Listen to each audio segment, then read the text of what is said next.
अजीत पवार इस वक्त महाराष्ट्र के सियासी खेल का मुख्य किरदार बने हुए हैं। कुछ दिनों से उनके 30 से 40 एनसीपी विधायकों को लेकर बीजेपी से गठबंधन करने की चर्चा चल रही है। कहा तो ये तक जा रहा है कि अगर सुप्रीम कोर्ट एकनाथ शिंदे और उनकी शिवसेना के विधायकों को अयोग्य घोषित कर देती है तो अजीत पवार बीजेपी को सरकार में बनाए रखने का काम करेंगे, लेकिन मुख्यमंत्री बनने की शर्त के साथ।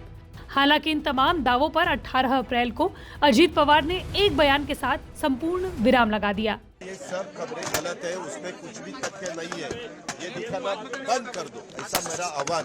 ये सब खबरें गलत है, उसमें कुछ भी तथ्य नहीं है, ये दिखाना बंद कर दो, ऐसा मेरा आह्वान।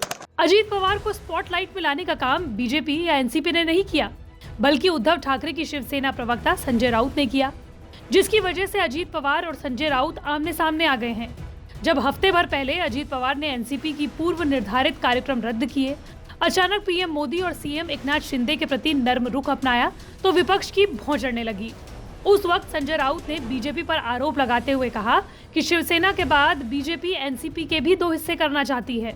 उनका इशारा साफ तौर पर अजीत पवार को लेकर था, जो 2019 के विधानसभा चुनावों के बाद अपने चाचा शरद पवार से पूछे बिना बीजेपी से 72 घंटों के लिए गठबंधन कराए थे और डिप्टी चीफ मिनिस्टर बन गए थे। हालांकि दोनों का गठबंधन सिर्फ 3 दिन ही चला।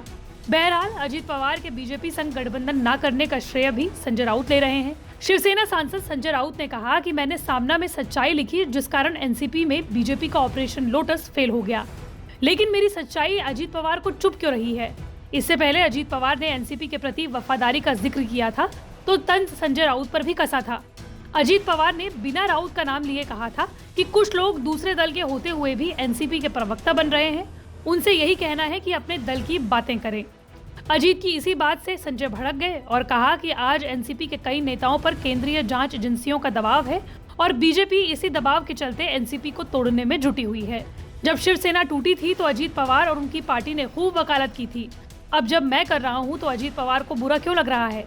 मैं एमबीए का चौकीदार हूं और ये मेरी जिम्मेदारी है कि इसमें शामिल सभी पार्टियां एक साथ रहें। साथ ही राउत ने लिखा कि मैं सामना में लिखता रहूंगा, मैं किसी के बाप से नहीं डरता। अजीत पवार समेत एनसीपी नेताओं को ईडी की जांच और जेल में जाने का डर बीजेपी दिखा रही है। जरडेश्वर चीनी मिल की ईडी जांच में दायर चार्जशीट में अजीत पवार का नाम नहीं आया है।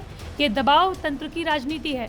दोनों के नाटक में एक भूमिका शरद पवार की बेटी और एनसीपी सांसद सुप्रिया सूले ने भी निभाई, जब उन्होंने ये कहते हुए सबको चौंका दिया कि अगले 15 दिनों में 2 राजनीतिक भूकंप, एक नई दिल्ली में और दूसरा महाराष्ट्र में आएंगे, लेकिन विस्तार से कुछ बताया नहीं। उनके बयान को डिकोड करने वालों ने कहा कि सुप्रिया सूले की टिप्पणी शायद एकनाथ शिंदे की शिवसेना में सुप्रीम कोर्ट के फैसले और इससे महाराष्ट्र में पड़ने वाले प्रभाव को लेकर थी। वहीं कहा जा रहा है कि 2009 में शरद पवार की बेटी सुप्रिया सूले की राजनीति में एंट्री को लेकर भी अजीत पवार ज्यादा खुश नहीं थे, क्योंकि इससे पहले तक वो खुद को एनसीपी के इकलौते उत्तराधिकारी के तौर पर देख रहे थे। फिलहाल एमवीए की क्राइसिस क्या 2024 तक के लिए खत्म हो गई है या फिर ये तूफान से पहले का सन्नाटा है? हमें कमेंट बॉक्स पर जरूर बताएं।